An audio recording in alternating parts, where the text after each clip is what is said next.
that the history that is being presented today is so many times fake history and misinformation, and history is being rewritten.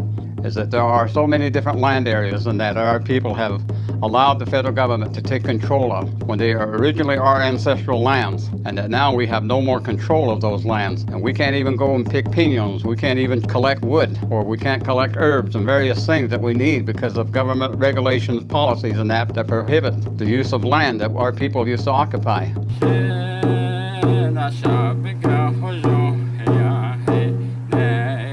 Nikita nepa haneki tikatnde akhe nahanne niki atten.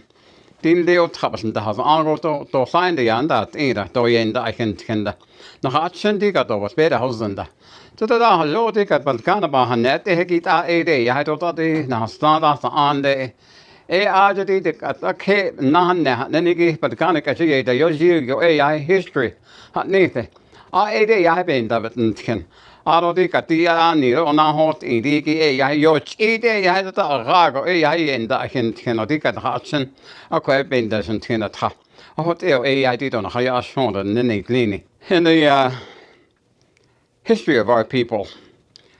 There are a lot of information in that we need to have our own people understand, but the way it is right now, there is not one shred of any type of history of our people that is being taught in any school. And I'm talking about the real, true history. And that history comes only from understanding the ceremonies, the songs, the prayers, and the stories and that. Trotting Coyote, and the winter stories, and the emergent stories. And these are the things that actually have history, historical information. In some cases, in years past, they would actually give it a date and a time. And that's why, as I understand it, the Dene came into the Southwest some 2,000 years ago. They came from the east. They crossed the mighty rivers to be here. And so that type of history has to be made obvious to our children and to learning and understanding the history. There's no such thing as our Dene coming from the north. And there is also no such thing as the word Dene, meaning the people. And so we have to have the understanding that the teachings that we provide for our people, the history of our people, is the correct history. And even in the comparing the written history of the United States of America, there is no mention of the history of the native people as the history is being taught in school. And as I mentioned in the language of our people earlier, that the history that is being presented today is so many times fake history and misinformation, and history is being rewritten. And so the thing that we have to be able to do is to provide what is all that is visible of all of the events of history that affected the Native American people. That has to be taught. And also the behavior of the public and that is involved in past history. There are so many characters in past history that had really had a negative effect, such as the Andy Jackson and the things that he did as far as completely trying to wipe out whole nations of Native people. That's where the Trail of Tears comes from for the Cherokee people out into the prairies, and how he's confiscated their land and then became very wealthy on selling their lands. This type of history is not being made available to so many people. And the action that was taken against the Native people by the government, when they rationalize and say they are doing it for the American citizens, the Native people were never considered citizens of the United States. And it was always that the invaders, they had every right, according to government that was formed in that, and they acted on behalf of what they called the true American. And they were never Native people. But the other thing that does not get taught is that Native American people in general had their own government. They had a functioning government. And this was a government that was based on the idea of honor and individual freedom, individual liberty, and those types of concepts in governing a people. And so when you read about how Benjamin Franklin encouraged the Continental Congress to really take a look at the way that these Native people had formed their government, and so they attempted to, of course, form a more perfect union based on the traditional government of Native American people. And if you really look at it, in most Native American people, the sacred number 4 is always very much an important concept in governing people. And so you have in the United States government, everybody just looks at the 3 branches of government, but they never understand that there is that 4th. That is the voters. They are the 4th part of the 4 parts of government. And then when you have any dispute with the government, you always take the time to try to negotiate with the government. If that is not possible, then you try to litigate with the existing laws, the natural laws, the laws of civility, and you try to litigate. If that doesn't happen, then you ask that they legislate or make a new law. And so that is the 3rd step. If that does not happen, then it is written into the Constitution that you have a right to protest or demonstrate. And so that is the 4th way of dealing with the government. It's all outlined in the traditional ways that Native American people had their government.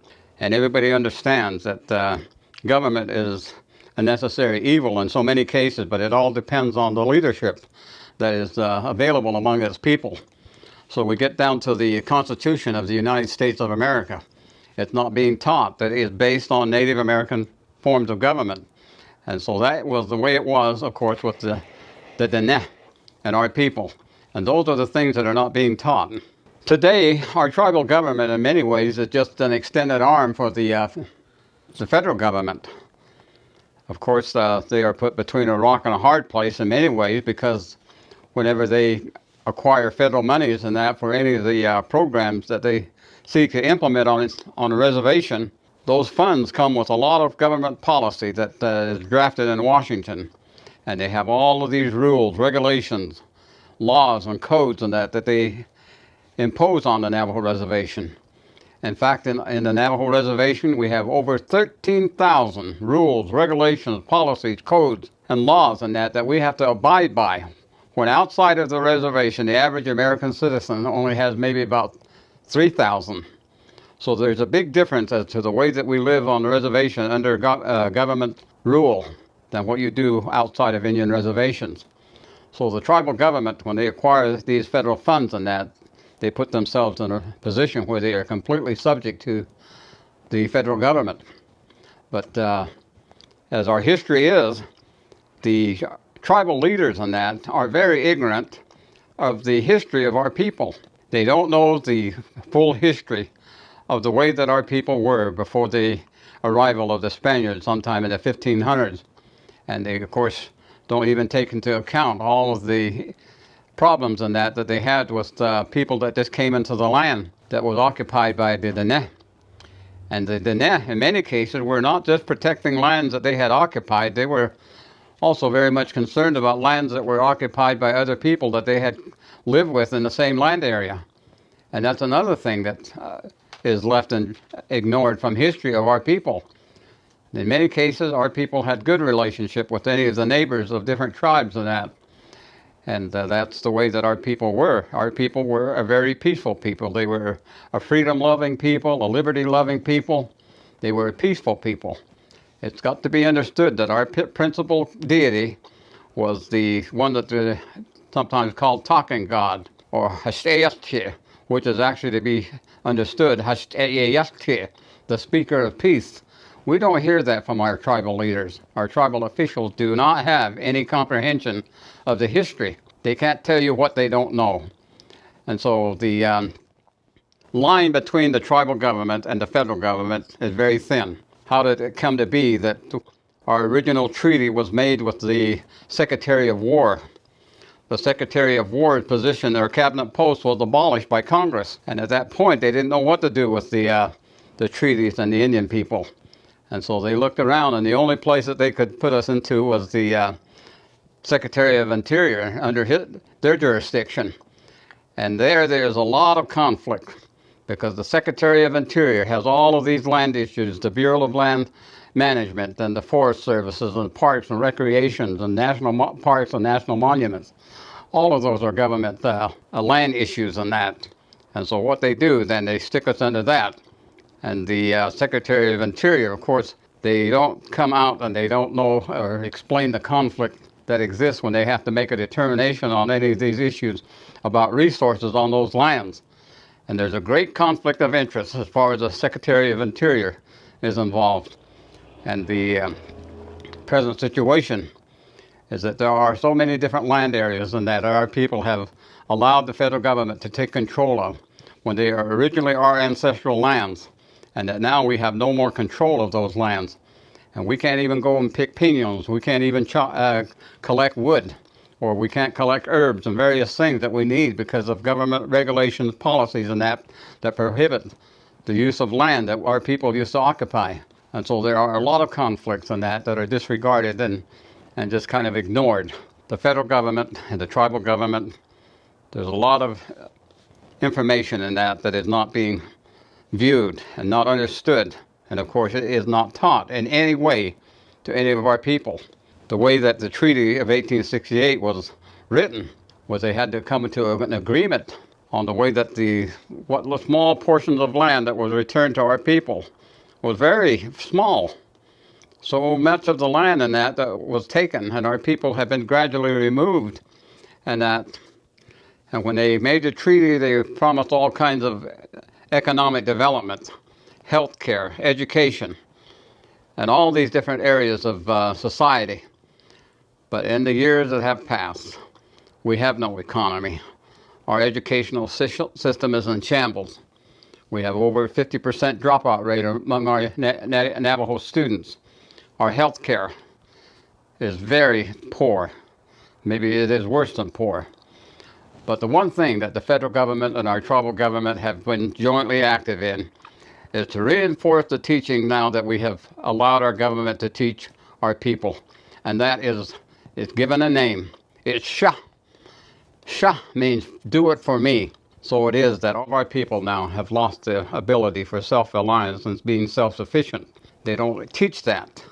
And that's the way our people were. That's part of the traditional ways of our people, is that you be self-reliant and that you be able to take care of your families and take care of yourselves as in your clan families, in your clan groups, and in your societies or community areas. Everything is sha. Shaste, it means do it for me. Shaban sata case, think about it for me. And so sha is a very, very dangerous word. And it has been something that our people have now been taught to use. And so whenever you go to any of these meetings on the reservation, what they call chapter meetings, there's about 120 of them, and they're like town hall meetings. And that in every place in those chapter areas, people are always saying, Sha, Sha, do it for me. Fix my roof, fix my plumbing, fix my this, fix my that. Fix my sick cattle, fix my sick horses and sheep, and fix this for me, fix that for me. Sha, sha. A very damaging word to the ne, and it's not the way that our people should live. And so the government in any way is a necessary evil, but we have to have leaders in that. All of our leaders in that, the Barbona and Manuelito, and all of the ones that signed the Treaty of 1868, they were a different breed of people. They were a very different breed of people. And so other tribes, of course, you know, Sitting Bull and Crazy Horse, these people were a very special group of people. They loved the people. They knew what had to be done. They looked at all of what they could view, and then they acted on that. And so that's what our people need to do. We need to teach the correct history of our people. We need to have the better understanding how to work more effective with our government in so many different ways. And these are the things that our old people used to talk about. And it is something that we were told to always be aware of the way that we would work with the Spaniards and the white people or any other people. And those are the things that we were told.